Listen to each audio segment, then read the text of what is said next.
I often say that I don't think our spiritual maturity has caught up with our technological maturity. The way social media affected an entire generation over the past 10, 15 years. Were we responsible about deploying that technology around the world? Are we responsible about our food systems? Does capitalism serve everybody? And the AI question. Our trajectory is release the technology first, clean up the mess second. AI raises very philosophical questions about the nature of our creation, which doesn't strictly involve engineers or technologists. There are lots of stories, lots of ways of thinking about why our creation comes about and the difference between art, religion, and technology. Some would argue there isn't much of a boundary between them, and that we should be having further enriched discussions about ways to approach what could be the greatest or the most dangerous object of human creation in the history of our species. Welcome back, everybody, to the Love Conquers Fear podcast. I am here in D.C. I come up every year, very proudly support AIPAC. It's all about the America and Israel partnership, and I've been doing that for over a decade.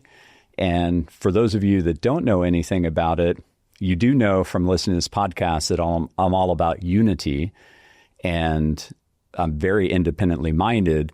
And I will tell you that AIPAC is 50% Republican and 50% Democrat.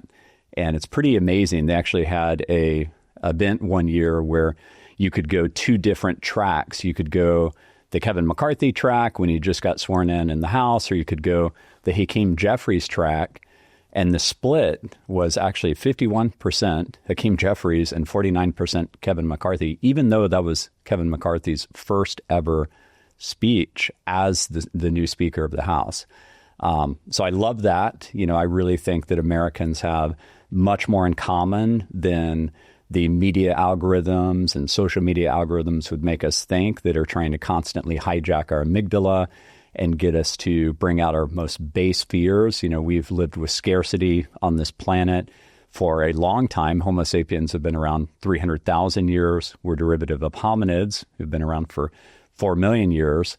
And for our 300,000 years of evolutionary time, for 99.9% of that time, we did not even have electricity. Okay, so 0.1% we've had electricity, and that doesn't mean that every country on Earth has electricity today in any type of stable way. As I've talked about on this podcast with the country of Chad and my experience with the Uber driver there, who was amazing. Their GDP per person is around $660. We have $86,000 per person here in America. And this project is my soul song.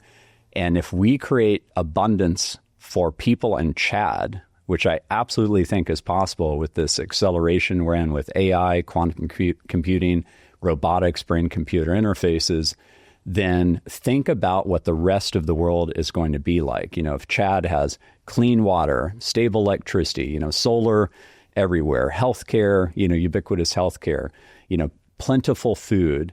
And we can do that. It's going to take Team Humanity to do that. But anyways, this is my annual recentering into the world of politics and support and unity. I will tell you that I almost never read the news these days. I much prefer to read books on spirituality, on the nature of consciousness, on AI, and on quantum physics, as I've talked about many times on this podcast. But this is my annual deep dive in it, and I'm happy to be in town. And I am so excited, speaking of books, that as of this recording, you will see this podcast a little bit later. Tomorrow, on February 24th, is when Michael Pollan's new book comes out, which is titled A World Appears. And it's a deep dive into the nature of consciousness. I think it's going to have a lot of similarities to Annika Harris's book that I read last year. She's married to Sam Harris. Her book is called Lights On.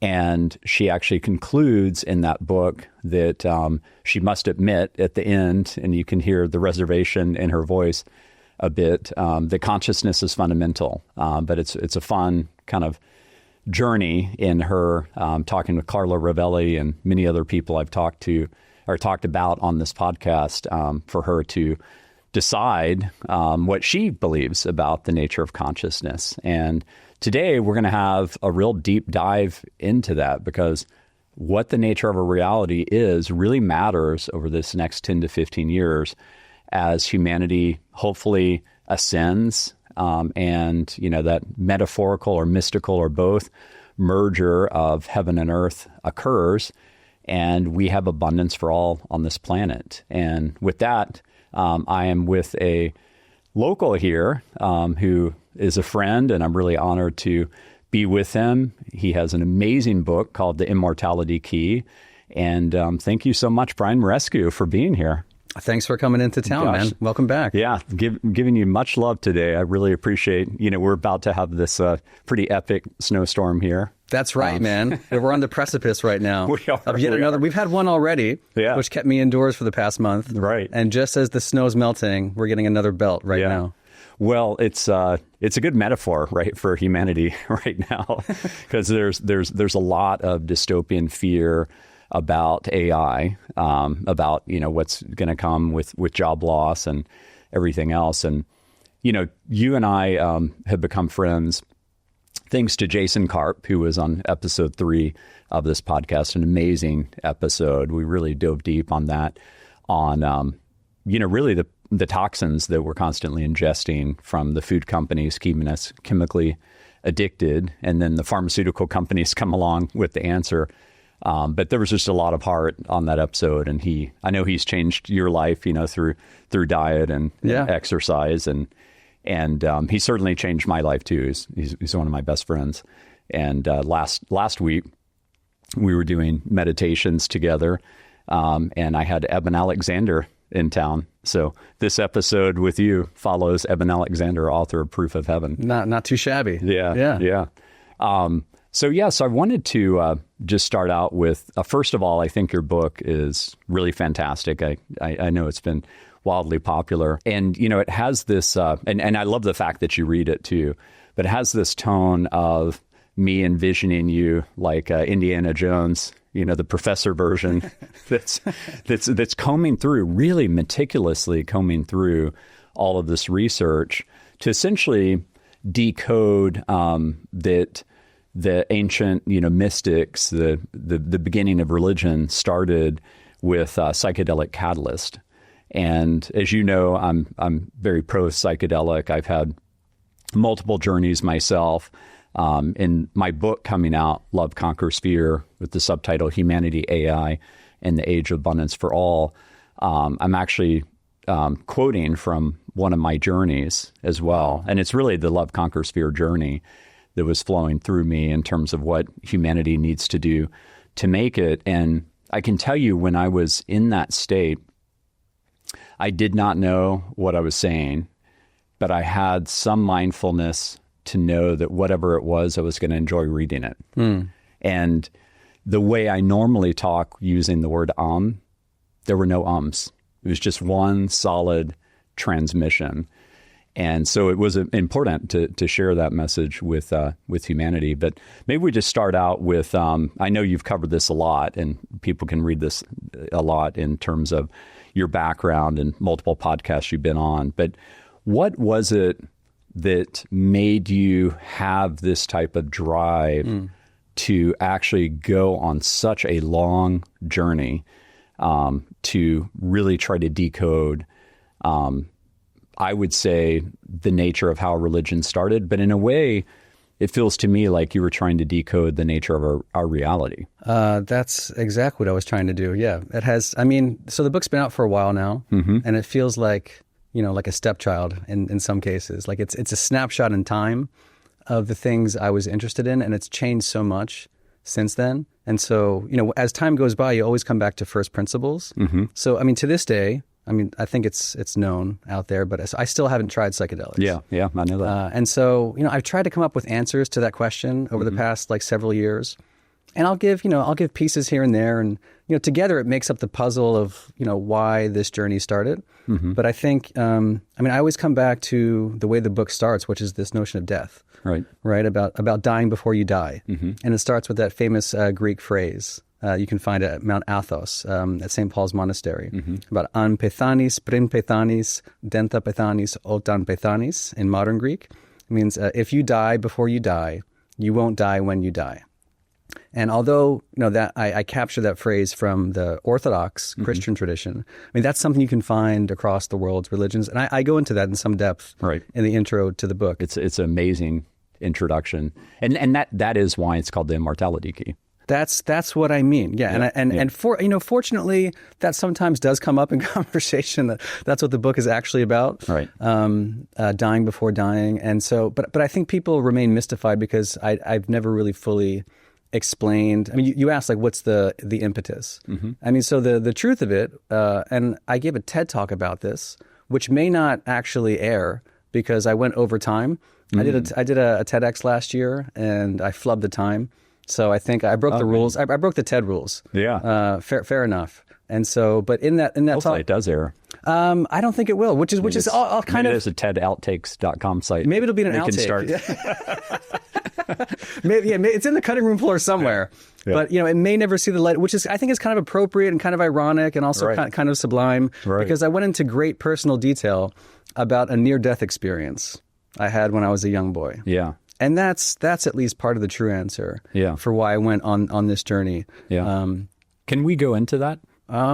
We can talk about the highlights for sure. Yeah. Yeah, it's okay. Because I mean, the reason I think that's important is prior to 2025, I had 0 friends open up to me about their near-death experiences. Mm-hmm. 0. Wow. I've now had 11. Some of these people have been friends for 10 to 20 years. Wow. And I just had Evan Alexander on, right, who wrote the most famous book on a firsthand account of his near-death experience. Mm-hmm. And I think that it's really important because when you see behind the veil, whether it's a near-death experience or psychedelics or meditation or just a spontaneous spiritual awakening. I had a woman on episode 31, Pariah Beam, who's amazing, really amazing friend. And she had a spontaneous spiritual awakening, no psychedelics. She actually went to Burning Man. She said she was the only one that didn't do psychedelics there.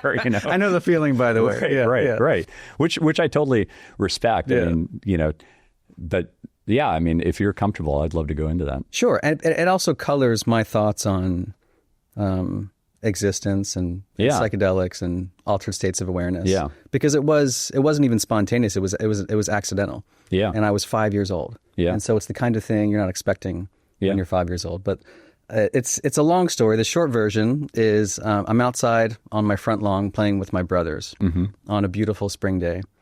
And a neighbor had come by with a golf club, our next door neighbor, 2 older boys. So I guess we're in high school at the time. And they're swinging around a 9-iron golf club, and my older brother takes an interest and asks if he can swing it around. Mm-hmm. And because we didn't grow up in a golf family, I didn't know where this is going.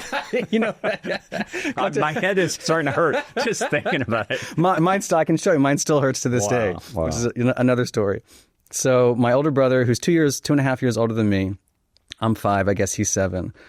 He picks it up, and I'm standing too close. Mm-hmm. And so I'm standing so close that it's not as bad as you think. He doesn't catch me on the foreswing; he catches me on the backswing. Mm-hmm. And so that 3-dimensional blunt edge of the 9-iron gets me right in the forehead, right here, and my skull explodes, and blood is gushing like a river, and I go immediately into shock because I don't feel any pain. In fact, I mean, I can see the scene in front of me. Like I'm looking at you, but I can see the scene, and I can see myself standing there in those shoes. It's that vivid, which means it's pretty traumatic, I guess, because the memory is crystal clear. Right. I have no pain. Like I know I'm in a body, and I know it should be hurting, but I feel zero pain. Right. But what I do see are the faces of the people surrounding me, and it's a horror show. Oh yeah. It's grotesque. Like they don't want to be seeing what's happening, and so that's when I start to get scared because they're scared. Right. And a woman, a mother, a neighbor comes by, and her face is the worst, and she's an adult, and so I take her face seriously, and so I look at her and I say, "Am I going to die?" Mm-hmm. Like this is. I didn't know much about anything, but I knew that her face was not good. And then it gets worse because she didn't answer me. Right. Her mouth just stays agape. I'm like, am I going to die? And there's no answer from her. Wow. I'm like, oh, this is probably not good. This is probably not good. So that was my answer. Right. And then my mother comes out and she's hysterical and she runs back in, comes back with all these kitchen towels, trying to staunch the bleeding, and it's not working. And then miraculously, a neighbor, I'm still not sure to this day how it happens, but a neighbor pulls up in a car right in front of us, and he offers a ride to the hospital. Right. And so it gets a little blurry at this point, the sequencing. Yeah. But I remember very clearly, we hop in the car, and the hospital's not too far away. Right. But on the way there, and so this is where it gets weird. So I've never been to this hospital consciously, but I can see in my mind's eye the route to the hospital, and we're stopped at a red light, and I'm laying in the front seat on my mother's lap. I don't think anyone's wearing seatbelts. It's the 80s. And I'm bleeding out, essentially. And I remember asking her what I refer to as the dumbest question of my life.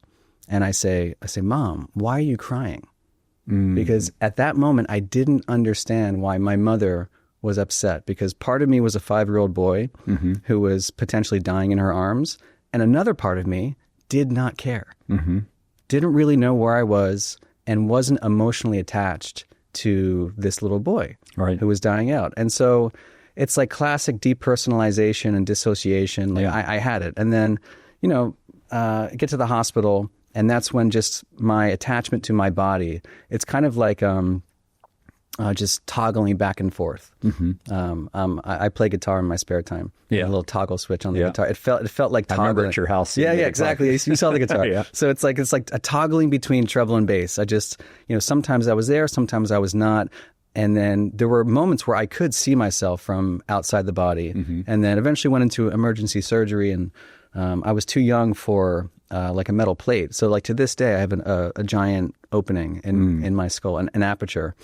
So there's nothing between my brain and the cosmos. And so that's what started it. But like in some senses, like there were some of the elements you hear about in the NDE literature. And in other senses, I don't know if I was too young or my memory was affected, but I remember walking away with this sense that you are more than your physical body. Like whatever I'd experienced for those 5 years was part of reality and part of what I was. Right. But I guess the sense of self began to change. And then I come back, and ever since then, there's this sense that I'm sitting here, and I can also envision myself sitting where you are looking at me. Yeah. Which is kind of schizophrenic. Yeah. But that you have that ability right now. Still. Because that really is, I've heard that from people that have had near-death experiences that, that's the sole view, right? Is that's kind of the way to be with consciousness being fundamental. And during one psychedelic journey, I had this experience where I was seeing my body, and it said to me, and it was just a 10-second part of like a 3.5, 4-hour journey. And it said, my soul said to me, you're just poisoning yourself. You've transcended the need for this, talking about alcohol. Oh, wow. And you have an important mission, and it's time to move on. And it was 10 seconds. And it was so transcendent, right? Because seeing it. And I wasn't expecting that. I've never been an alcoholic, but I was always honest. As I write in my book, I was always honest with doctors, never lied about how many cocktails I had a week. It was like 5 to 6 a week. Sure. I've been a CEO since I was 24 years old. I'm 54 now. Yeah. And, it was just a social activity. Yeah. But if I'm really honest, how I feel now versus how I felt then, I never have bad mornings. I know that feeling, by the way. Yeah. I wrote a whole book about beer and wine. Yeah, I know. If you want to talk about immortality, the first half is about beer. Yeah. Second half is about wine. And it's no coincidence that as I was writing that book, more love affair with beer than wine, the first half of the book. Yeah. But my nightly beer, as my wife will attest, that was my moment. Yeah. For many, many years when the girls were little. Yeah. And then one day during COVID, there was sort of like a voice in the head that said, okay, that's enough. I got sick. When I got COVID, just wasn't feeling well. So I had to, just watch my diet and stop drinking anyway for a couple of weeks. And then a couple of weeks became a couple months, became a couple of years. And I haven't had a bad morning since. Yeah. I know exactly what you're talking about. Yeah. I don't want to give it the power to say that I'll never touch it. I'm Jewish. I'll have it for maybe Passover, like one drink and we're reading the Seder or whatever. But it doesn't have any, I've never been alcoholic. It doesn't have any hold on me. And it's funny because like flying up here on the plane, I was telling one of my friends this. It was the first time she had heard it, and she's like, "I don't care if I'm a shriveled up prune. I'm still going to have my gin and tonic, right?" And I'm like, "Hey, I'm totally cool with that. Sorry for bringing it up." But she's a very sweet person. But it is. I mean, it's funny because like I'm also a vegetarian, and so I've been a vegetarian for 16 years. Wow. So I'm kind of like this. It maybe it makes me socially awkward, but I went over the taboo. I got over the taboo of all of that a long time ago. Vegetarianism was the first one because it's just socially easier to say, sure, I drink what I want, I eat whatever I want. It's kind of like it creates you're like more open, like people like, oh, I can hang out with that person. Yeah, it's easier. But I'm not judgmental about anybody else doing it, know. It's like to each their own. You don't seem like a judgmental guy, for what it's worth. Brett. No. I really, I've got a lot of love in my heart thanks to my mom, starting at age 7, who bought me my first computer, learned how to program with me, let me do that unconditionally, and turned out to be a good career. So far, so good, man. So far, so good. Right. This is great. We're having a real conversation. Yeah, we are. Yeah, this is wonderful, man. This is the way I love to do it. So with your near-death experience, I mean, you got to see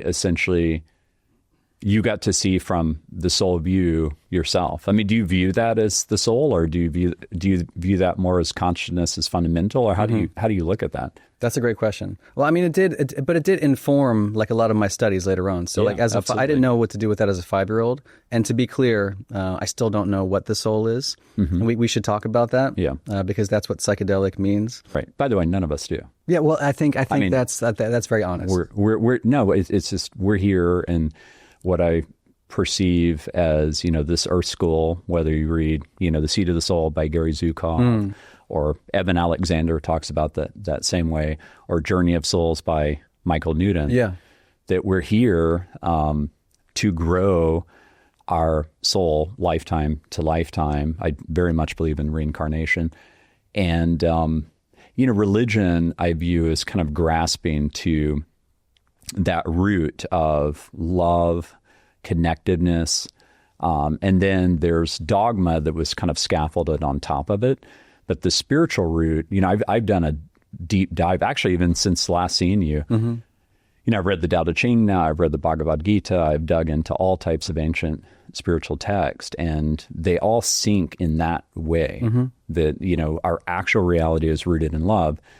And the reason it was so important to have this interview with you is that the nature of a reality really matters for envisioning how humanity is going to unite to make it to the age of abundance for all. Sure. And, two things can be true at the same time. Quantum physics and science can be true, as well as the grasping we were doing through ancient spirituality and, psychedelic catalysts. But the most transcendent experience I've heard of that people can have is actually a near-death experience, because that's just completely this pure experience of seeing what's beyond the veil. It definitely felt like, as you were talking, the word that came to me was an invitation. It left more questions than answers. To this day, many decades later, it felt like an invitation into self-inquiry. And all the traditions that you mentioned were traditions that came onto my radar at some point. And starting with, I think, the Greco-Roman tradition, though, because I was forced to learn Latin and Greek in high school, and discovered that Plato said the same thing that you just said about base reality, that this is not the thing. Whatever this is not the thing. Right. Identical or near identical to several Eastern traditions. He also talks about reincarnation famously in several dialogues, and near-death experience in the myth of Ur. And so then I followed Plato's thinking into the Neoplatonic tradition with Plotinus is one of my favorite philosophers. The Enneads is one of my favorite works, which I'll sit and read the lobed translation by a fire on a cold winter night, like I have the past couple of weeks. And they talk about the same thing. They talk about the same things, that this is not base reality, and what would it mean to encounter the self. And so having had even like a tiny glimpse of that fact, that materialism couldn't fully explain the actual experiences I'd had on this planet, sort of opened me up to this idea that the spiritual traditions concress around, which is that The nature of the true self is something that does not sit inside the physical skull. And then that begins, a longer trajectory of searching out these wisdom traditions. Yeah. One thing, you may not know this, you may know this, but have you met a lot of other people who've had near-death experiences? I've met, a handful, yeah. So one thing I've noticed that's in common with them is they traditionally don't really touch psychedelics. No, because they know that, yeah. Because they've had this transcendent experience. Like one of them told me he tried it, and he said it was very amazing in terms of if he had never had a near-death experience, like it was a weighted glimpse behind the veil. But he said it paled in comparison to an actual near-death experience. And I'm not like wishing for a near-death experience here. I'm just saying that I think that experience is so transcendent that it really has an impact on one's lifetime. Every single friend who's told me about it, it changed the course of their life. And I think the cool thing about it for you is that, it planted that seed that changed the course of your life. Because I mean, you were pretty unusual. It's funny to read about how, you're really studying Greek and Latin, and then Brown, picked you up and you could continue to do it. And then you're like, wait, where is this going to go career-wise, right? I don't know what I'm going to be doing. Yeah. And look, here you are with one of the most famous books on decoding the early nature of religion. It turned out to be like, I didn't know how to make a living with ancient languages. That's why I famously sold out, went to law school, and worked on Wall Street, thinking that was going to be... Seems like that was pretty miserable. But I would never tell my daughters that today. It's so funny how much has changed in just 20 years. It turns out it wasn't a terrible decision to waste my college years studying the repository of the world's wisdom traditions, often in the original language. Yeah. And so after I picked up Sanskrit at Brown and also studied classical Arabic. I remember that. You were like going back to the source code. To the Ad Fontes was I mentioned it in the book as the clarion call of the Renaissance. Go back to the source, go back to the fountain, Ad Fontes, go back to the source of things. And it is different. I mean, it is just very, very different. And growing up Catholic, it's very different to read the New Testament in Greek versus English. And I'll sometimes say, when in Christianity or the course of Western civilization, when did it become okay not to learn our sacred languages? I don't know too many Jewish folks who don't have some passing knowledge of Hebrew. Of Hebrew, right? Sure. I don't have many Muslim friends who haven't at least partially encountered Quranic Arabic. Of course, and yet for Christians, the world's biggest religion, how many of us actually learn ancient Greek, which was the sacred language in which the New Testament was composed. Right. And so to read it in that language, which was not the native language of Jesus, but it was the language that was chosen to represent that time period and transmit it through the generations, it's very different to read things in Greek. And also to compare that Greek against the cousin Greek I was studying, with all these pagan philosophers. And these are the same language, same culture, same people, two wildly different views of reality. Maybe not, actually. Maybe there was some continuity from these, godless, satanic, pagan philosophers, who were monotheists, by the way, into the new monotheism that grew up in the ashes of the Roman Empire. And so, engaging with those texts became my meditation on the nature of base reality. But throughout all of it, it was these questions about the nature of identity, and always again that invitation that there's something more, there's something. And time and again, I kept finding correspondences. Yeah, with your study. Do you feel do you know the book The Celestine Prophecy by James Redfield? Yeah. Okay. Yeah. So I'm a huge fan of that book, and after I read that book, I started to see more and more synchronicities. I started to just become more aware of them. And sometimes it's really funny. The divine can really hit you over the head sometimes. Sometimes it's comical. Sometimes it's really wow, right in front of you. But I'm just curious if you view it as there was a reason that experience happened to you, and that there was this grand plan for your life that kind of was beyond, your kind of physical understanding, that basically the divine was you were a vessel to bring this message to the world, and to spend that much time, learning Greek, learning Latin, like studying, being the Indiana Jones professor, going in, like, one of the best parts of the book for me was, you sitting in the Vatican, like getting access to, I can't even believe you got access to these texts, right? I kept on thinking, like, there's going to be a part where you look over your shoulder. Someone's like, what are you doing again? Do you feel like that? Oh, no, I should say that the answer is no. I don't feel like that. Yeah. Like it would be nice to feel, self-important. It'd be nice to think that there's a script. It'd be nice to think that there's an author. Yeah. Which is what Joseph Campbell famously said. When you look back over the sequence of your life, it's as if it reads like a finely scripted novel. And that the people that you meet along the way become the effective agents in changing the course and direction of your life. And isn't it wonderful to see how you become in yourself an effective agent in the direction of others' lives too? Like.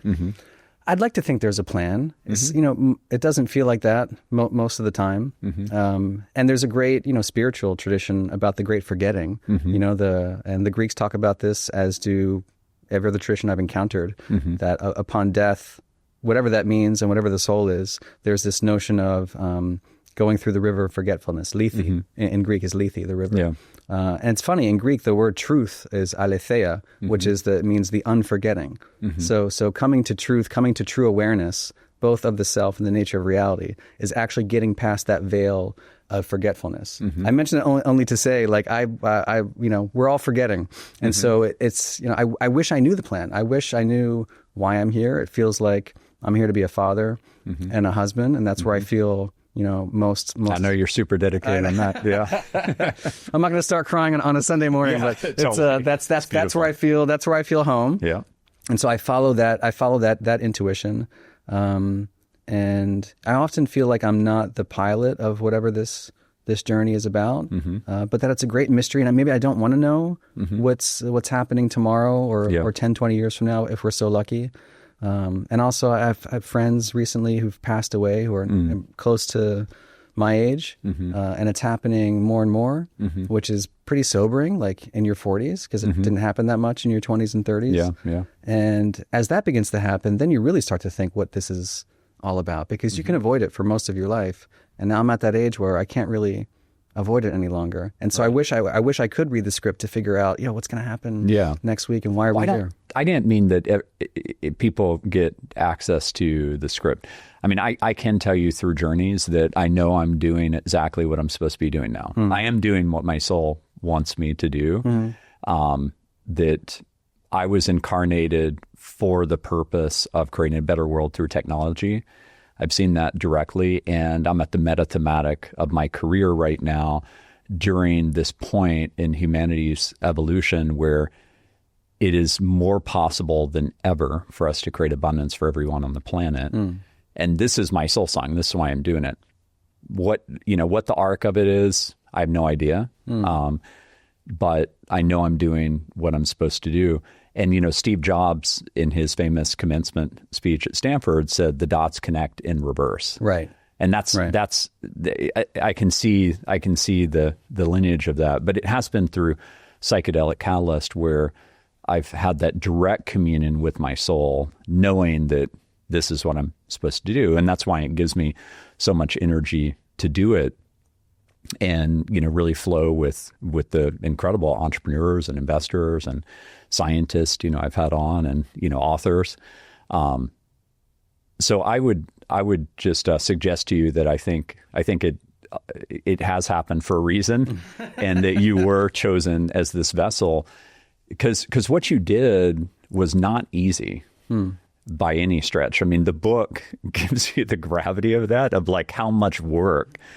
And it didn't seem in any part of the book like you looked at any part of that as tedium. It was like a real exploration. I'm sure there were some boring parts or whatever, or some frustrating parts of like getting access, or am I ever going to get access? But what were some of the most exciting parts for you? Was it the last chapter where you're like in the Vatican, you're like, I can't believe I've got access to this? That felt pretty cool. Yeah. I mean, just to scene set, the hypothesis of the book is that at some point in the ancient past that our ancient ancestors had availed themselves of some sort of psychedelic technology. And this is often perceived as, like traditional society, intellectual property, or something that belongs in the exotic East, or something that's just not us, meaning like Western materialists. Yeah. And so my research was basically into a hypothesis from the 1970s in The Road to Eleusis, where they talk about this potential psychedelic brew that was imbibed by these ancient initiates. And, if that was the case in ancient Greece, think, like 500 BC, was that also passed on to the Christianizing world under the Roman Empire a few centuries later? And so, but there wasn't any hard evidence to, suss it out one way or the other at the time, back in the, 2018, 2019. And so I went on this long journey looking for evidence, both like botanical, forensic evidence, and then also textual evidence, and found my way into the secret archives of the Vatican, where they had these old manuscripts from the 16th century, talking about witches, Italian witches, who were brewing up all these strange concoctions. Yeah. And there was a vellum-bound manuscript, this thick, literally, that I was able to get access to after a long application process and a referral from a friend in the archives who introduced me. I didn't know this thing existed even. And right there in handwriting were these trial records talking about this one woman in particular, Lucrezia, who was like brewing up this weird kind of like potion, wine mixed with various herbs, and this weird like lizard, a little bit of lizard thrown in there. The lizard ointment, which it sounds random, but then earlier, the chapter before, I talked about this discovery near Pompeii from almost 2,000 years ago, just after the eruption of Mount Vesuvius, where they found similar containers with things like lizards and toads and frogs mixed in with this wine, and things like cannabis and opium. And so, it sounds like a weird detail, but when I saw lizard written in this ancient Tuscan dialect in this manuscript inside the archives at the Vatican, that was sort of a cinematic moment where I'm like, there really is evidence that some of this tradition from the ancient world and this pharmacopoeic knowledge like made its way through the centuries, through the Dark Ages, into what would become like folk medicine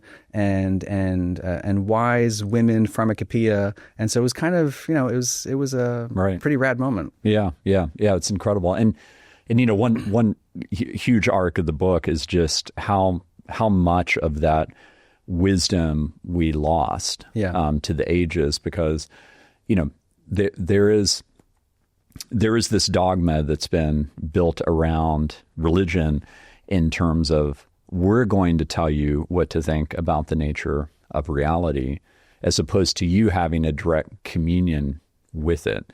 And it's a control mechanism.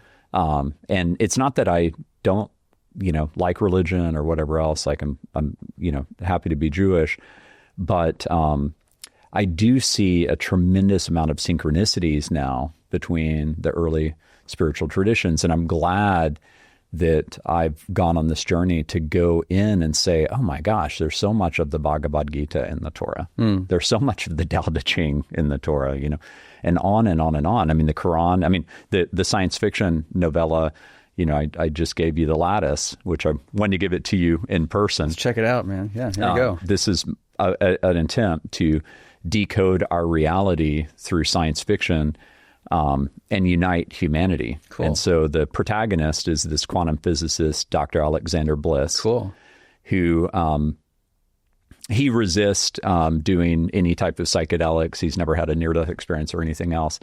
But it's the year 2030, and his other quantum physicist friends, keep on telling him, hey, you should just try it. It'll help you kind of break the logjam. And so he tries it out, and he expects nothing but neurochemical tricks. He's like, oh, whatever. And instead, he sees the unification of all things, which is that it's rooted in love. And he's like, okay, that was interesting. So he does it again, and he sees it again. Now he's got reproducibility, and he has this audacious idea. And by that year, with the acceleration we're in, we're basically in a moment where quantum computing has become stable. where the amount of storage is just off the charts high. And so there's a quantum computer in there that's actually being built in Japan right now. A lot of people don't know it's a real quantum computer. Oh, wow.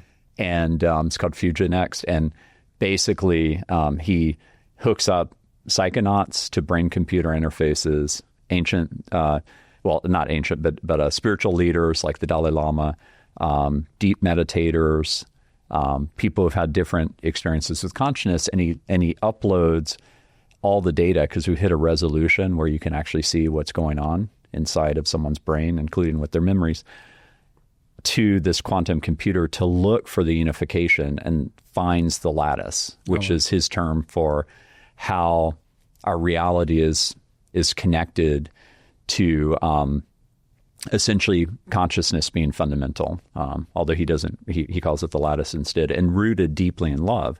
And what it does is it gives humanity the scientific proof of our spiritual reality and unifies the two so that humanity ascends. And as we start to work together and religions adapt, and it's funny because the atheist in the book, they still hold on to there's no God, but they admit there's some grand intelligence of the universe, which is a little bit of a fun poke at Joe Dispenza. I don't mean it in a mean way, because I think he's really great. But it's this fun poke, because a lot of people never use the word God, and I understand why. It's a loaded term. I use it because for me in my journeys, that is the word I use. And in the journey state, you're in a very disassociated state. You know, you're really getting messages from your soul. But as humanity unites, it covers the years 2030 through 2085. It's really wild, and we find out throughout the universe that love had to conquer fear when species got to a certain level of advancement. Because part of like the UAP stuff for me is if UAPs are here, which I've never had any experience with that personally, but if UAPs are here, then that means they've either conquered faster and light speed travel or interdimensional travel, which means that they would have faster and light speed weapons or interdimensional weapons that would have probably destroyed themselves had they not allowed love to conquer fear, right? And so anyways, it goes through and you find that this is actually God's big plan for all species to get them to this point where they have to make that fateful choice. And in my opinion, we're in that time right now for your and my lifetime. Like it's this lifetime where humanity has to essentially conquer our fear and get over this kind of zero-sum mindset and look at the divinity within us all, that we're 99.9% the same genetically, so that we can create abundance for everyone on the planet. And one way I like to frame this, I'm sure you know the answer to this, but you know, the biggest threat we have today is that we actually have all these nuclear weapons on Earth. Like they're real weapons, they're not fake weapons, right? And there's around 13,000 today. And do you know the answer for how many of those it would take percentage-wise to destroy pretty much all of humanity and send the world into nuclear holocaust for a decade? That's got to be single digits, right? Yeah, what's your guess? 4%? It's 2%. There we go. Okay. So we have 50 times the amount. China's making a ton right now. We're making more. If we were aliens, you know, and we were looking at this, we'd be like, we'd study it and be like, okay, what does humanity call that? Do you know what we call this? It's a DoD term. It's mutually assured destruction. Yeah. What's the acronym for that? It's MAD. It's a mad world. Right. So basically encoded in this fear-based practice that we have is the insanity of the amygdala and what we need to transcend. And AI, quantum computing, robotics is an accelerant for that will force us to make that fateful choice. You know, this is a very crude example. And I want to be really clear, obviously, that what happened was really sad in this. But, you know, this country was initially in part bootstrapped on slavery. Sure. You know, with capitalism. And the only way that could be rationalized is to treat people as subhuman, you know, and there's a lot of examples of that around the world, even today, where people are treated as less than human to have all types of horrible practices done to them. Although we have a great moral arc overall, and we're living in the best time. We might want to live 100 years ago, 200 years ago versus today. But once the Industrial Revolution and machines came along, like that practice of even having slaves was unmasked for exactly what it was, which was cruel, inhumane, like horrible. And it just became obsolete. And so my thesis here is that AI, quantum computing, robotics is going to create so much abundance, with the asterisk of if we don't destroy ourselves, and I'm 95% certain we won't, and that we'll make it, that it'll force us to make that choice. Like when we can see abundance on the horizon, the end of disease, you know, Demis Sisyphus won the Nobel Prize for AlphaFold, you know, which decodes protein folding, that will be able, you know, when we decode energy, like 18 seconds of the sun's rays that hit the earth, if we could capture that, would provide around a year of energy for the whole world. It'd be nice to be a type 1 civilization for once. Yeah. We're not quite there yet. Right. But I think that this is the moment. I think it's the next 10 to 15 years. And I'm just kind of curious what you think about that. I mean, we're definitely in weird times. We definitely are. I don't disagree with that. I wonder what happens in 2085. Why does it stop at 2085? What happens then? Well, you can read it. It gets pretty wild. This is good. No spoilers. We actually get to the point where we can create universes. Like we start to work with these aliens called the Thalers. Now we're talking. And so, you know, the reason it ends in 2085 is that's when Dr. Alexander Bliss passes away. Oh. He decides not to live forever. Like we're at a point where we pretty much cured disease, or you know, we've cured disease and we've cured death, but he decides he wants to live out a natural life. And it's interesting because as he's passing away, like there's all these decoding of what he sees about the many layers of our reality. And by 2085, we still don't understand the full nature of God. And I don't know if we'll ever understand that, because whatever was the catalyst that led to the Big Bang, et cetera, and you know, this intelligent design is so far beyond, I think, our comprehension, even with, you know, quantum physics and, you know, decoding. I had a guest on, Peter Wang, who leads Unicorn in Austin. He's very rooted in quantum physics and science and really amazing AI pioneer. And I was joking with Peter, kind of partially serious. I was like, you know, we've maybe figured out 2 to 3% of what can be known about science in terms of our reality. He's like, Brett, you're way too optimistic. We figured out less than 1%, right? So, oh man. So I don't think the chase of human curiosity ever ends. I like what you write here. This is a random quote. Can I read a quote? Sure. This is I was flipping through. It's not scripted. Yeah. If love is the root of creation, then to create is the most loving act we can attempt. But remember, Alexander, creators feel responsibility for what they birth. Yeah, that's right before we birth a universe with the Thalers. And then that universe that we birth as it's the bubble theory of universes. We you know how time is an illusion, and The Order of Time by Carlo Rovelli. We get to a point, the part of that book you'll like the most if you turn it to the very back page. One of the neat things, if you see unity and discovery of the lattice, one of the unique things is if you quote from ancient scripture, we've already found the lattice. It's just we need to scientifically prove that it exists. So part of what Dr. Alexander Bliss talks about as he's passing away is we've already found this, but we need to prove it to ourselves. The Tao is a great net, though coarse, nothing slips through it. It's hidden but ever present, the source of all things. Yeah, Indra's net is in there. Yeah, you know, the Quran is quoted. You know, Kabbalah, the Zohar is quoted.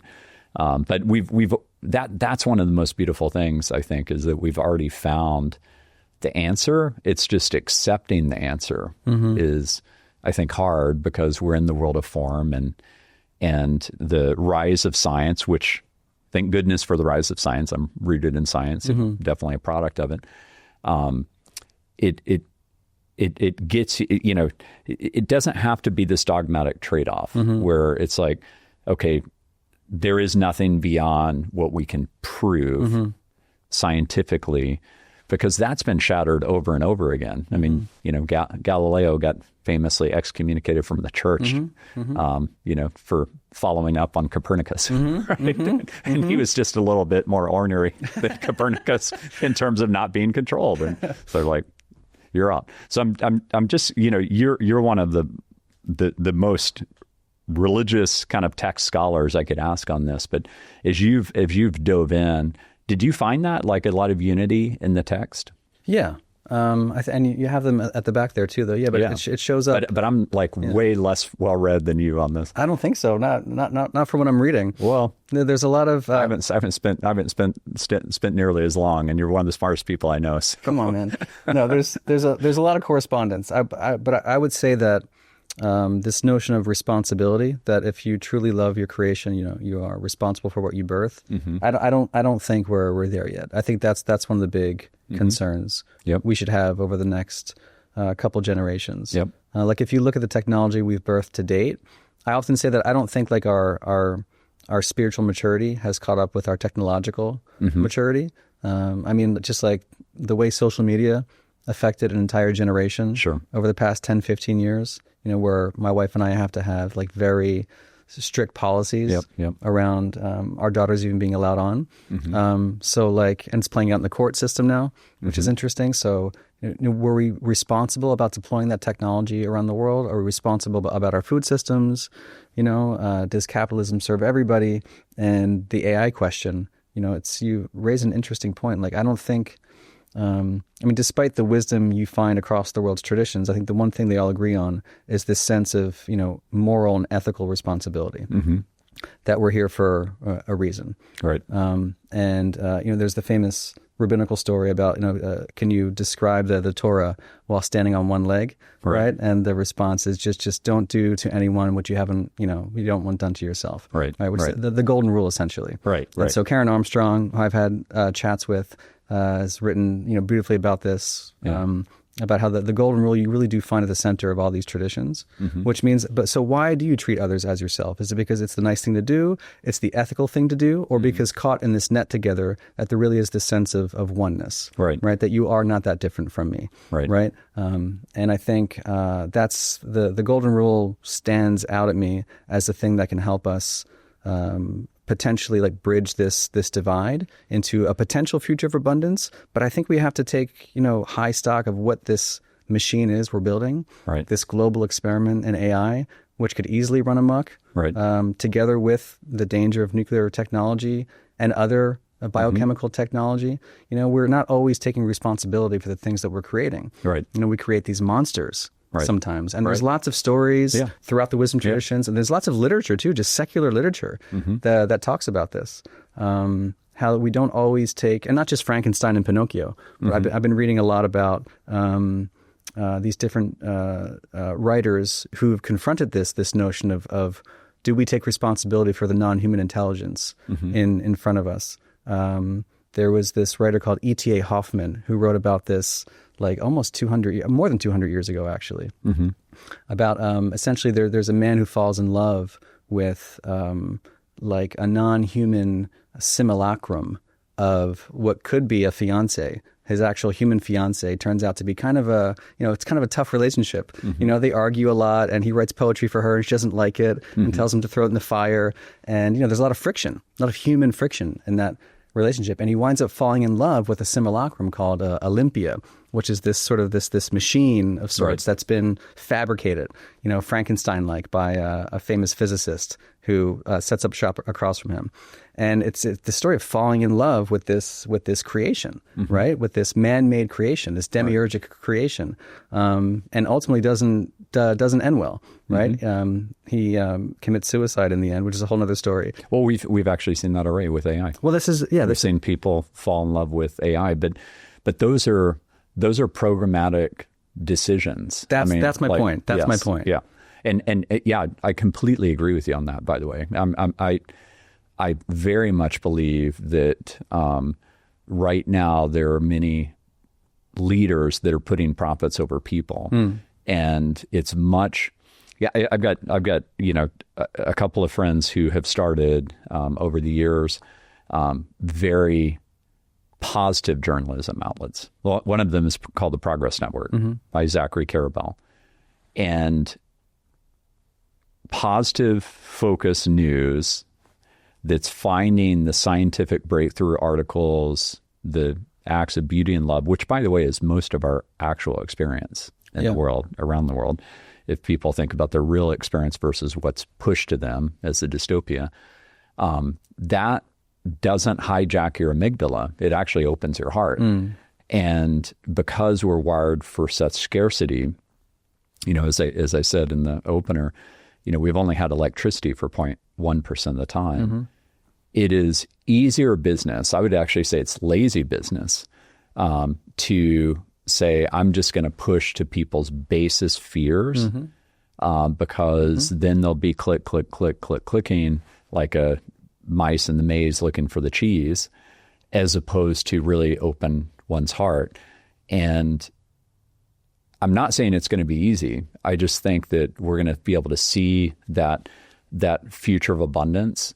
And I envision the way it's going to happen in the book that I'm writing. I'm in the tedious editing process. You know exactly how that is. I'm almost done with that. Actually, this is probably the week that I'll be done with that. And you'll get one of the first copies as PDF, because I'm going to ask good friends to review it. If they feel moved, to provide a testimonial. Sure.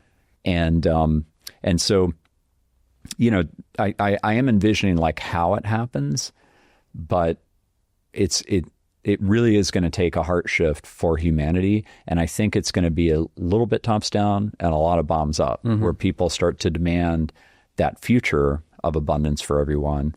And I end the book covering case studies in terms of how we've done that. Like, one of the most interesting trips Deborah and I took recently with the kids was we went to Bhutan in December.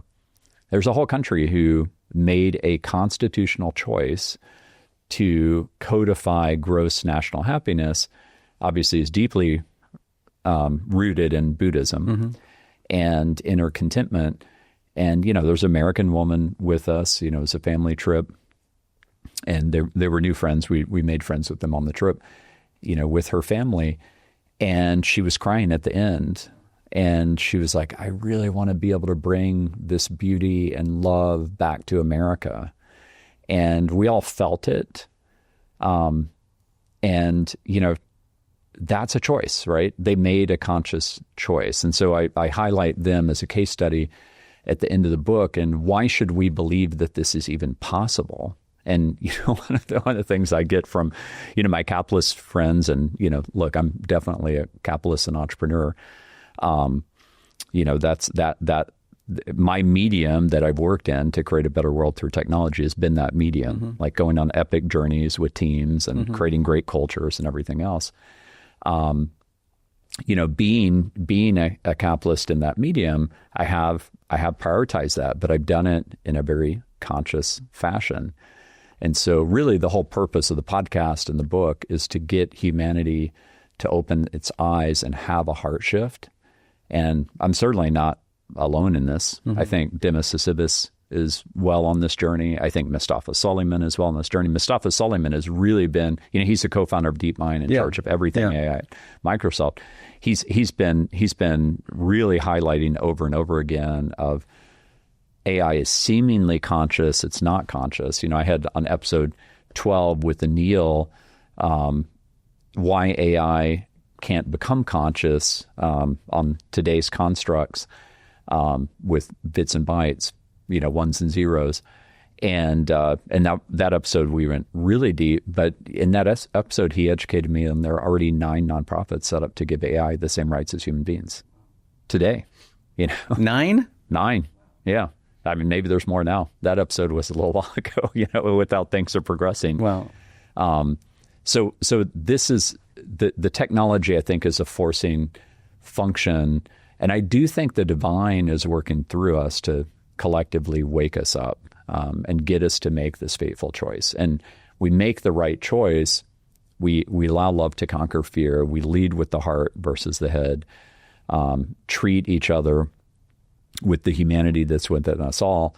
Then we do have an unprecedented takeoff globally, because now we're starting to collaborate in a global way. We should, I'd love to discuss this with Demis and Mustafa and others, because our trajectory is not a good one. Our trajectory is release the technology first and clean up the mess second. Yep. And that's why the social media mess is playing out in courts right now, years after its deployment. Yep. We don't have that much time to... and it's funny because AI raises very philosophical questions about the nature of our creation, which doesn't strictly involve engineers, right?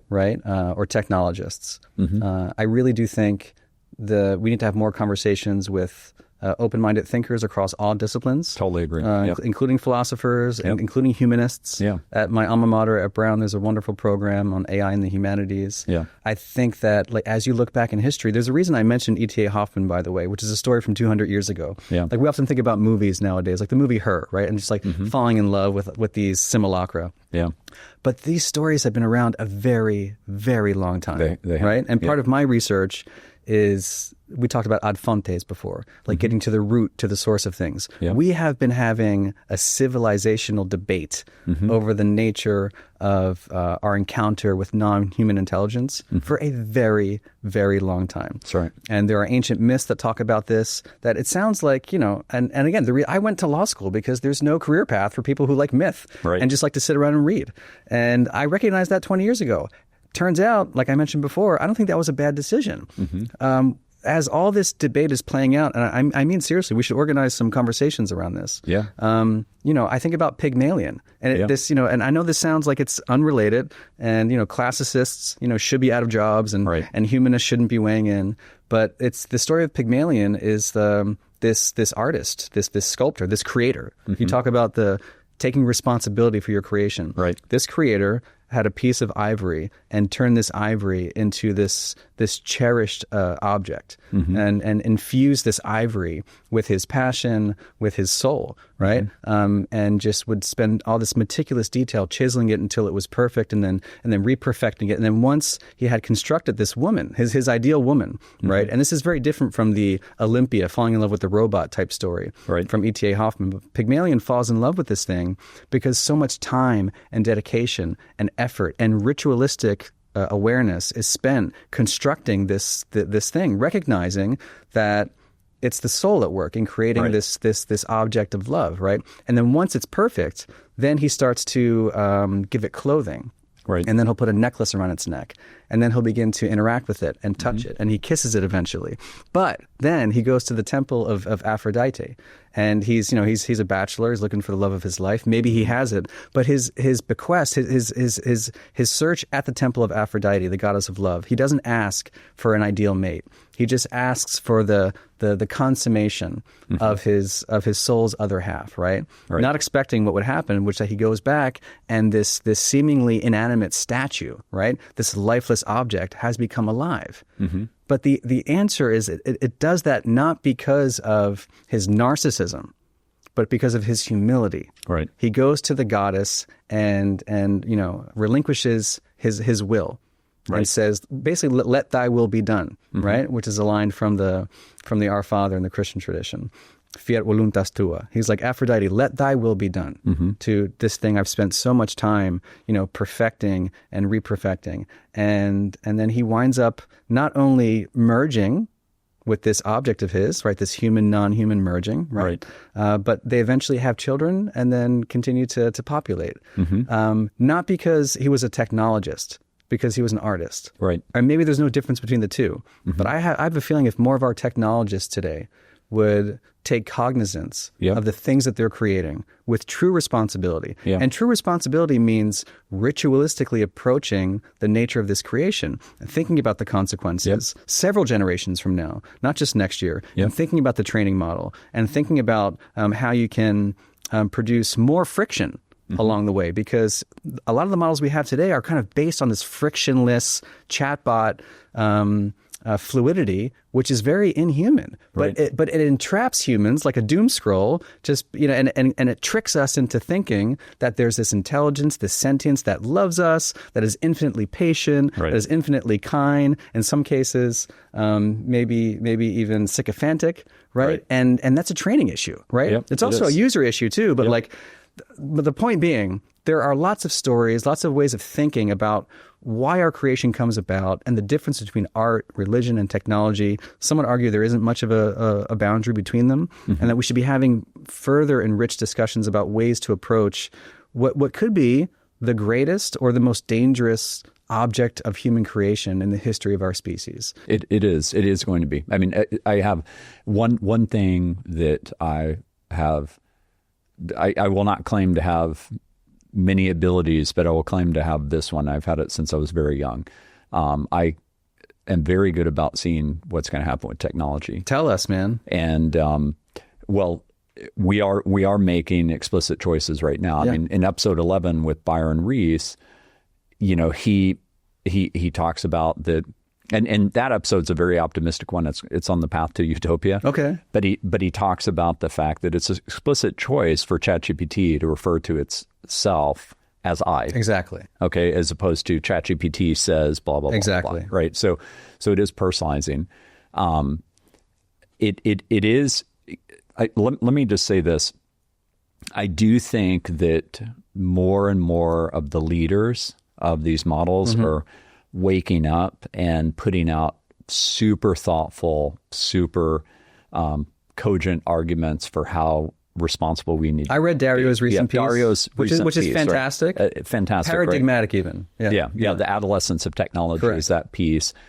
Amazing. One of the institutions that put out my favorite report on AI last year was the Vatican. Did you know that? No. Have you read it? Yeah, I have. Yeah. It's amazing. Yeah. I mean, it's really, really thoughtful. I mean, I was curious if you read that. I mean, what did you think about that? I thought it was incredible. They've often weighed in on technology in different ways over the years. They're one of my case studies in the book. Is that true? Yeah. Oh, wow. Yeah, because I think it's a big deal. I mean, the new Pope, going out and saying we need to see the God in everyone's eyes, regardless of race, regardless of religion. That would have been pretty heretical 1,000 years ago, if you're the Pope. I can't imagine the Pope saying that. I don't disagree. Right. Yeah. Now there was a call to the world. I mean, it's there's a moral basis to it that you might not find in other critiques. It shows up in Dario's too, obviously, but I think there's a heavy emphasis from the Vatican on making sure this works for everybody, essentially, that it doesn't make the rich richer and the poor poorer, which seems almost inevitable. Right. Which is why I think these conversations are like not just important, maybe critical. Are we at a life or death moment? Well, let me push on that because here's what I foresee. Yeah. It was January 21st of last year that Trump announced Project Stargate. Yeah. Okay, that's $500 billion of funding. Yeah. That he announced it alongside Larry Ellison, Mayusi's son, Sam Altman. Okay, that's in the race to AGI. There's this fear-based mechanism where it's like if we get to AGI before China, it's better. If China gets before us, it's horrible.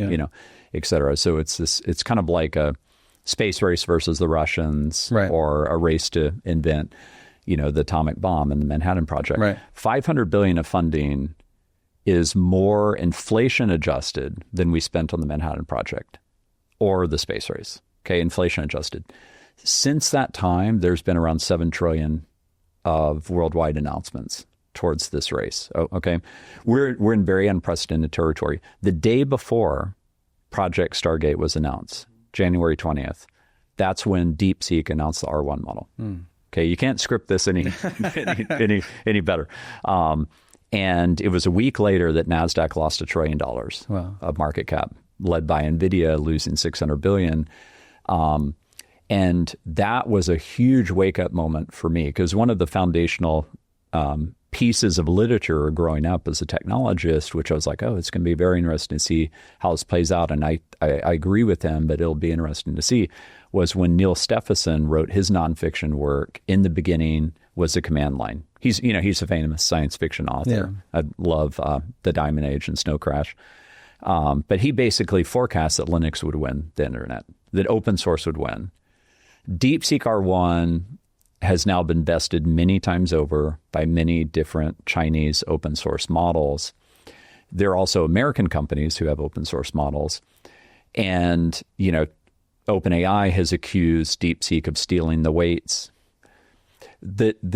I think that's a little bit of a sideshow. The big point is that this manifestation of intelligence that we can use, which translates automatically from any language. You put anything into it, you can talk it to ancient Greek in English. A very pithy example is, being in Japan, being able to, as a vegetarian, it's actually surprisingly hard to navigate in Japan. And having AI read all the reviews in Japanese, so it's local language, to me in English to summarize for my dietary restrictions which restaurant I should eat at. Okay, it's a very pithy example, but it's still kind of mind-blowing because that I don't even know how that would have been possible. I mean, I would have spent hours and hours with Google Translate or something like that to get to that point. And now you can just talk with the ancient spiritual text. You can be in Japan and take a photo of Zen Buddhist art, and it will give you the entire history much better than most tour guides would,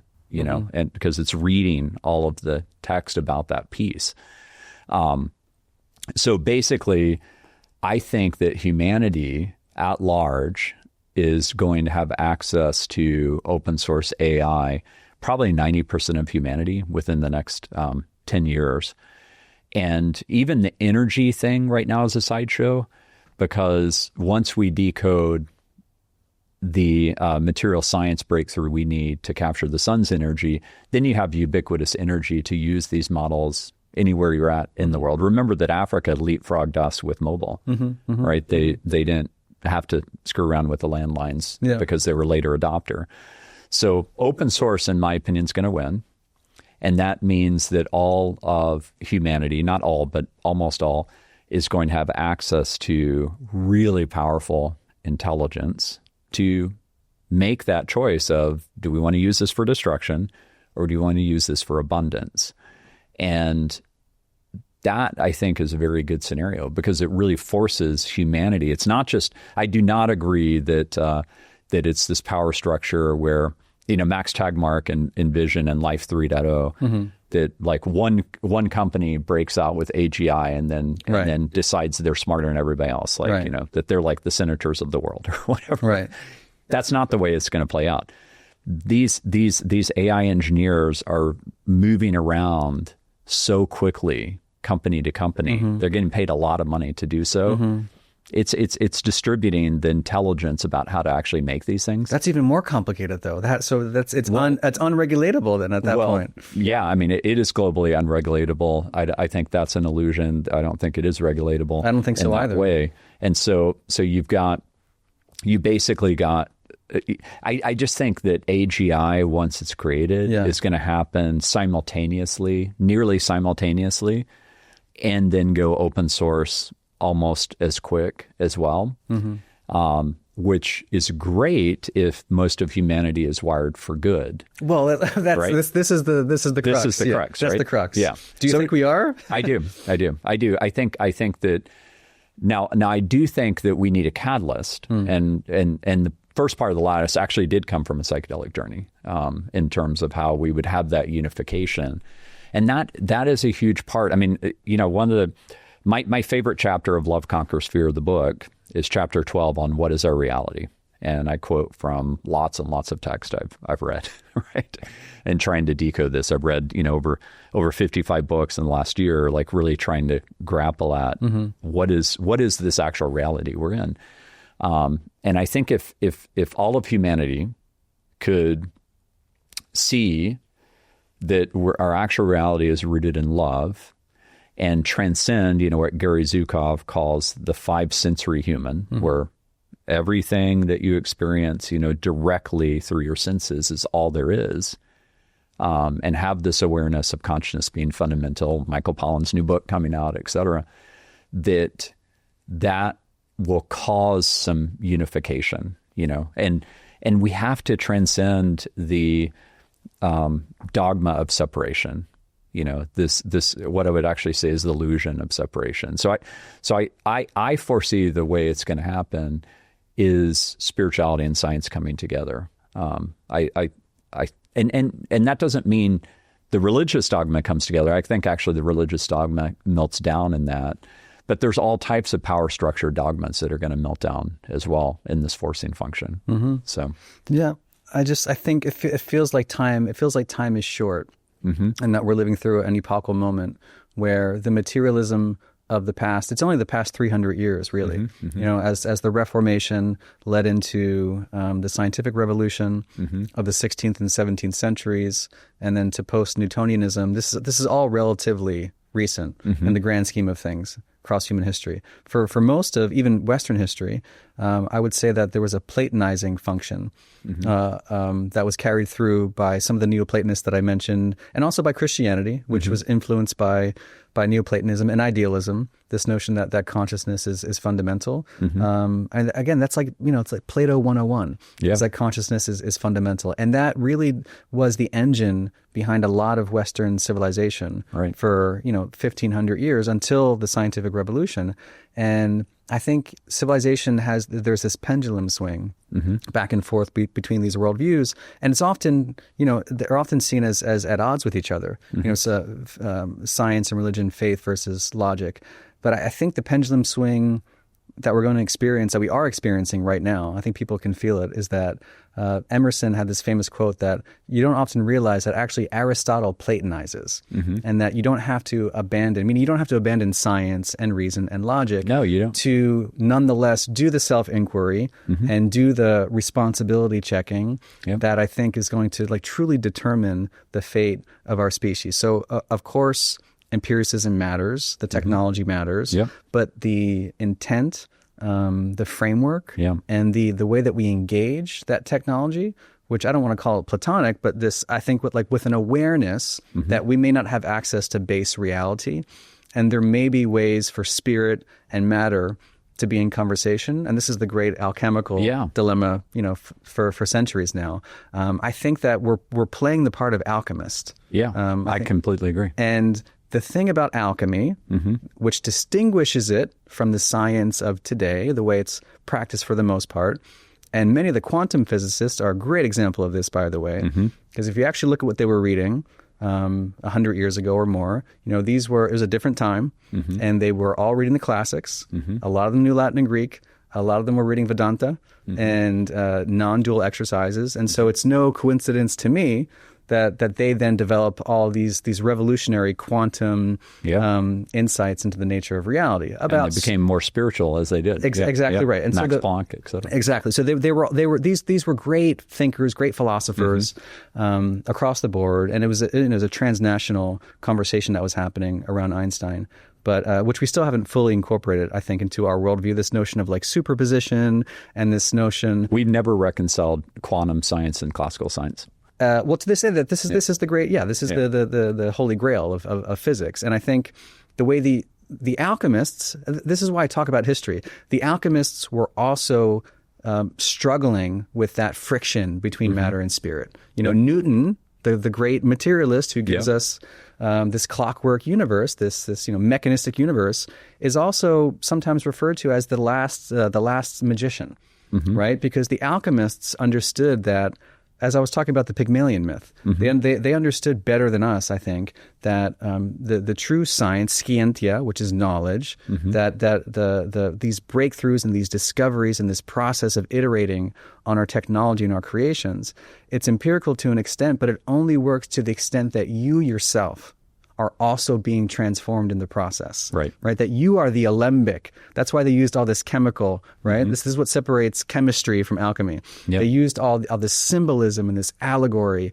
basically just to say one very simple point, that you are the experiment. Right. And this is what Pygmalion realized. He's the experiment. It's not about this statue he's creating. He breathes life literally into the inanimate universe, into matter, that the spirit of whatever it is we do, whether we have souls, whether, we're trapped in bodies, whatever we are, that we breathe existence into things. And this is what artists do and theologians do, and also technologists, that we breathe stuff into existence. You talk about this conversation as your soul song. It is. Talk about a song. I mean, that's really cool. Yeah. You write books and you create companies, but I think it's really cool that you talk about, when you're pressed, you talk about a soul song. So so musicians do this too, right? And this is where a lot of inspiration comes from, like the breathing into us and Big time. The using of this anima. Reuben, the creative act that a lot of these musicians are getting downloads.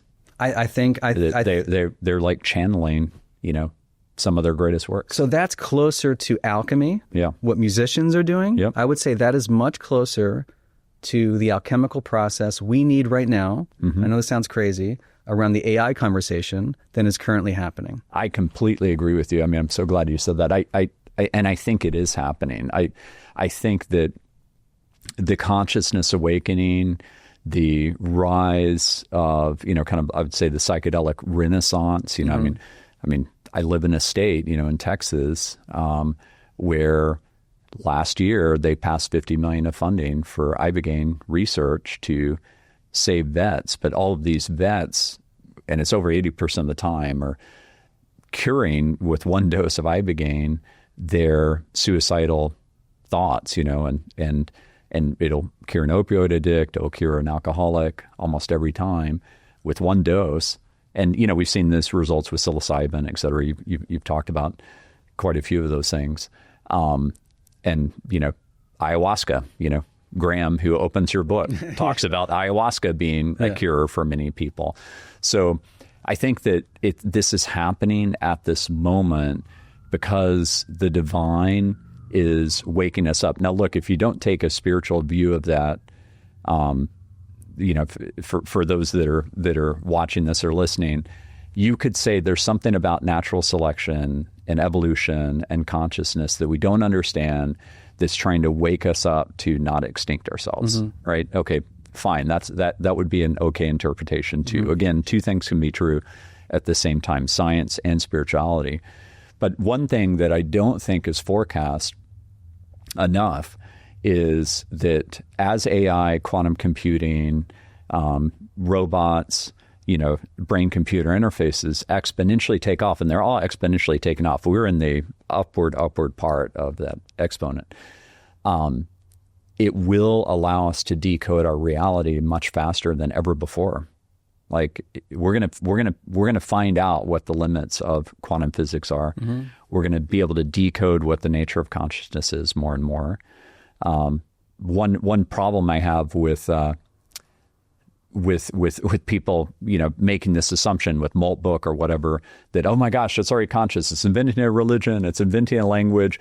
Is, I agree with Mustafa Suleyman. It's seemingly conscious. That's right. And it's actually cheapening when people make that leap. It's cheapening even the view of like what makes us most human. That's right. And what makes us most human is our consciousness. Without our consciousness, we're just robots. And that's right. And we've been down this road before. This is why, again, history is often prologue for this. I mean, the Eliza effect is something we've known about since the late 1960s with Joseph Weizenbaum at MIT. He had like one of the first chatbots that was. It seemed people would talk about their problems, and we were amazed. I imagine in the late 60s. Like I'm amazed now when I go on ChatGPT. Imagine in 1966 having a chatbot talking about your issues and your problems. And they called it the Eliza effect because they noticed almost immediately that people were like over attributing sentience and, or even better than that, affectation and understanding to a bot. Right? Which is clearly not conscious. And so like we've known about this already for generations. I mentioned these older stories to say the same thing. Like I think that whatever's happening now, I think in order for our spiritual maturity to catch up to what this is, we just need more friction. It's just it's this whatever this technology is, and there's clearly benefits to it. But I can use psychedelics as a very concrete example that I think I know a lot about at this point. Yeah, I think it's very dangerous. Yeah, I think psychedelics at scale are extremely dangerous for one very simple reason, is that we don't have the worldview at scale in the West to hold that kind of dissolving experience. Yeah. It's a very sacred experience, and you have to go in with great intentionality and with great care. But what do we do with it? But we've been commodifying it, and so it kind of comes back onto the radar of Western civilization in the 50s and 60s, and then there was that great flowering of thought, which was interesting and a sort of a failed social experiment, and then the war on drugs, and now there's this other renaissance. But I think it's like I've been just really disappointed by like the tenor of the psychedelic conversation. It's one of the main reasons I still haven't done them, is because we turn this stuff into, first of all, we pathologize it. A lot of the conversation around psychedelics is around pathology and around healing our psyches, as if that's the seat of the soul, right? Psychedelic is the thing that manifests the soul. What is the soul for the Western materialist mind, the scientific mind, the empirical mind? Oh, it's that thing. It's the psyche, which means soul in Greek. And now psyche for us means the thing in our brains with all our neuroses and our problems. And psychedelics are there to help our problems. And because we have no bucket to put this stuff. And so I gave a talk at Harvard Law School last year on this, which is why I'm ranting. I'm not cool. I'm not. Is it online? It's online. Yeah, I'll put a link in the show notes. Okay, and I'll send it to you. But in essence, the very, very short version, and I don't have much to say beyond it, is that we try to turn it into medicine. It's not medicine. It's not any medicine that we've ever encountered before in the West over the past 100 years in allopathic medicine. Because how often have you been told to take a Tylenol and then listen to a 4-hour soundtrack? I mean, clearly there's something more than the pharmacology at work. And Timothy Leary and Richard Alpert in the very early days in the 60s referred to these things as non-specific amplifiers. They're just taking what's there and they're amplifying it, right? And so the medical model isn't really quite cut out to holding this experience, which is a bit more than the pharmacology. We all know that. And anyone who's had an experience understands that there's something a bit more different happening, and so if it doesn't fit into medicine, does it fit into religion? Is it, I subtitle my book The Religion with No Name, but I'm talking about something prehistoric and animistic and shamanistic. Most of the religions we have today, the biggest 5 religions on the planet, you talked about this tension between like the mystics and the engine, right? The empire of religion. They're two very different things, having this like direct encounter with the sublime, which in often cases is horrific, by the way, not beautiful, but horrific. Meeting the great monster at the center of reality versus the great angel. More often than not, it's the devil at the center of reality. And so, it's a jaw-breaking experience that doesn't fit with religion very well, and has the capacity for a lot of mind warping, because it very much depends on the container and the setting, and like what kind of church is this, under what auspices, who's serving this stuff. Set and setting is super important. But I mean, we don't really have a traditional set and setting. I wrote the book as an example of how other folks across Western history developed settings for this, which have since disappeared. Which leaves us today with the only option of, which cultures have managed to keep this alive for centuries and millennia. They're traditional cultures, and you find them around the world, in the Americas and Africa and Asia and Australia and New Zealand. And they're everywhere. This is a global phenomenon that has been with humanity since its inception, I do believe. That as hunter-gatherers, that 99% you talk about, we were foraging and experimenting both for health and for enlightenment. And, this, of course, our confrontation with psychedelics would happen. Some cultures kept it alive. We did not. And so that leaves us in this weird position of co-opting, like ayahuasca, for example. That is an Amazonian tradition that the average Western mind is not suited for, And so I go to kind of like great lengths in my book and when I talk about not co-opting traditions that just don't make sense to the West, worldviews and deities and notions of reincarnation, for example, that don't fit well in a materialist paradigm. Not to mention like the social injustices of just, co-opting different traditions. So like all that said, we have no frame. We have no framework whatsoever for individual, preparation or experience with this, let alone at scale. So I don't know where that leaves me with psychedelics after all this. I do think, I mean, just to give you a bit of hope here, I do think that that as we decode our reality more and more and find out that we actually come from a place of light and love, that will be a unifying event for humanity. Because what you experience with your near-death experience, what I've experienced through psychedelics as well as meditation, sometimes like just deep prayer. I mean, I've had that experience growing up where I knew that I was in the presence of, God, this loving force. I could feel it all over my body, just in witnessing, this beautiful, sunrise, and just feeling it, like feeling that. And I do think that we're going to decode our reality more and more, and that's going to help unify. And it doesn't have to be a psychedelic catalyst. It could just be understanding what the nature of consciousness is. There was a great book that I read last year called Why Buddhism is True. It's by this guy, Robert Wright. And he's holding on the entire time to the natural selection. This is how our brains evolved. But it ends in a spiritual tone. And he's been meditating for his whole life, where he says, look, let's be thankful that whatever the Buddhists were teaching, and when you go into these states of meditation, like a Bhutan, and you see that the reality of our connectedness is rooted in love. He said it could be the opposite. Like it could be that you go into meditation, you're like, oh my gosh, it's dark and scary in there, and like freak out, etc. But it's not. It does lead to this deep inner contentment. And I really think that you're going to see more and more of that. I'm sure John and Lauren, Jason's a big investor in their company. I'm an investor in it. There's going to be more and more of these technologies created that allow us to get in these states of love. And if our actual reality beyond this one, beyond the veil, is rooted in that, like you as a 5-year-old boy saying to your mom, like, what's wrong, then we have a lot to look forward to as we decode that and how that can unify humanity. So I think it's just a different arc of the same thing that the mystics were on, but it's more technological arc. They were experimenting with technology. Right. It was just a natural technology of a psychedelic. And whatever their concoction was, which we actually don't know what all the ingredients were, right? You can't decode that in the Immortality Key, not yet. Right? No. So I mean, there's been pieces of it found, like ergot, is one of the catalysts. But we're going to decode more and more, and that's super exciting. It's like the next frontier of the Immortality Key in a way.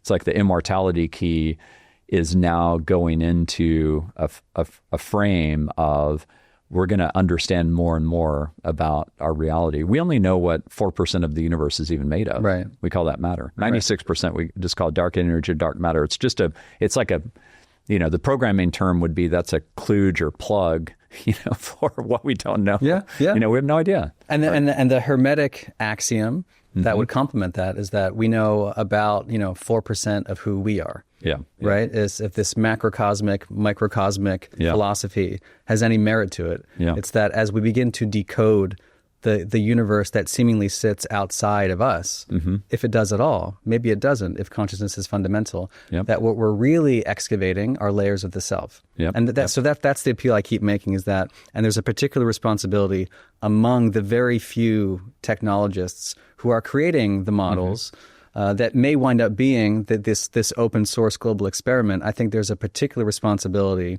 on a very small group of humans to very mindfully excavate alchemically those layers of the self, to understand, and talk about it in psychology, the latent subconscious impulses that are being breathed, like Pygmalion, that are being breathed into this creation. I think it's really important that we take a page from the great innovators and the geniuses, really, both artists and technologists of the past, and understand that as we're decoding reality, we're really decoding the self. So that if you were just to focus on the self, and there are whole contemplative movements based on this, by the way, that if you just go within, you actually discover more about the seeming universe out there than if you were just tinkering with matter. Right. Yeah. And again, this is the holy grail of physics and also of theology and philosophy, I would say, is that we really don't know where that crux is, But I would argue that whatever this process is, and I do hope it leads to abundance, I feel like the 99% of the work right now should not be on coding, and it should be on excavating layers of the self and really bringing to the surface the kind of anima, of impulse that we're breathing into these creations. And I think that can happen in dialogue, honestly. Yeah. Well, what is the Christian, I'll say, mantra? The kingdom of God is found within. Well, and that, of course, is in all spiritual traditions as well. If you were to wave a magic wand, and one of the case studies I have in the book is the Cosmos Institute, which I'd love to introduce you to Brendan and Adrian McCord, because this is what they're focused on. But that's good to hear. but how would you design the wisdom tradition or the school or whatever? How would you design it based on all of your knowledge of the past wisdom traditions? Because you've gone very, very deep on that. How would you design it today? So we talked about like the set and setting of some of these ancient initiatory schools. The answer for me has gotten a lot easier over the past 5 years as I've learned more about the psychedelic community. It would not involve drugs. I think that we are symbolically illiterate as a culture. And what I mean by that is that when you enter into these altered states of awareness, if it happens accidentally, spontaneously, or by design, typically you're entering into a dreamlike field, right? That is somewhat different from what we're doing right now in this, alert, problem-solving state of consciousness, as Graham Hancock refers to it. This is one way of encountering reality. In those altered states, which are very expansive, right? Typically, information arrives. You've talked about like transmissions. You've talked about sentences and language that somehow flows through you. It happens intuitively, sometimes telepathically. It happens in ways we don't really understand. To be honest, it's a great mystery. But the one thing that unites all of it, I think, is the notion of the symbol or the allegory. I mean, how often have you sat down in a dream and read a textbook line by line? I can't even read in my dreams. The words get blurry and fuzzy after a few seconds. So it's non-discursive is my point. And that's a bad thing for a culture that's symbolically illiterate, right? And Jung wrote a lot about this, as did Joseph Campbell. I think the best thing we can do is become symbolically literate. He talked about synchronicities. A synchronicity, in my working definition, is the ingression of the symbol into waking life, right? You can call it from the subconscious or the unconscious or the dream world, but there's a reason typically it happens in the form of symbols, right? And so there is a way to begin studying that kind of thing. I mean, I would read. I would read. I don't think anybody should be having a psychedelic experience without several years. In my case, it's been decades, and I still feel unprepared for it. Without deep reading over the wisdom traditions and the ways people have approached these issues before, which is becoming symbolically literate and preparing for that grand awakening. At Eleusis, for example, it was a once-in-a-lifetime experience. So, and they had to get to a certain level of advancement, right? And it was typically for those kind of like in mid-level. We don't really know. There's a lot we don't know. But typically it was for those who were spiritually advanced or had at least spent something like 18 or more months preparing for that journey. They would make a pilgrimage from all across the Mediterranean to just outside Athens, which is where Eleusis is today. And then they would go once and then have to do it again the next year. And so the first time, as best we can reconstruct it, they weren't offered that initiatory potion if some kind of magic potion was involved. It was only on their second visit that they became an apoptes, which is the one who sees it all, like a full-fledged initiate, right? But again, that's also within a culture that had a story that they were born into, where they interpreted Demeter and Persephone, the goddesses that they would meet face to face in the underworld during this experience, as a real thing, right? And so they had symbology, they had stories, and they had a worldview from the time they were born. And they would hear stories from people who'd done this before them, right? And they had parents and siblings and aunts and uncles who had been through that kind of experience. And although they didn't talk about it, because it was illegal to talk about your initiation, this system had worked for centuries and centuries and centuries. And so much of the culture was based on the naturalness. And so to take an idea like that and import it right here to a culture that has not kept that kind of tradition alive, that myth alive, right? Because myth is the flip side of ritual. Like you can't just take the drug and forget the myth, right? It's one coin. And so what we should be doing, and it's a long answer to your question, but I think we need to be investing in story together. And so I think the greatest preparation for death, right, which is how Plato talks about philosophy, are those who are consciously preparing for death, is to really invest and study how people have approached these questions across time, both in the East and in the West, as a lot of the quantum physicists were doing 100 years ago, both from predecessor traditions that predate our own into the Great Stone Age and beyond. And I think, my one answer is just read and dialogue before experience. That is the richest training possible for investigating the nature of self. And then I would just invite self-inquiry and dialogue before any out-of-body experience. I think there's a lot of training we need and a lot of storytelling for our culture to be able to reappreciate, a new myth. If the age of abundance is a new myth, then we should be in the business of storytelling now more than anything. I think those are wise words and a good place to end the conversation. I know I'm keeping you on a Sunday here, away from your family. I know how much of a great dad and husband you are.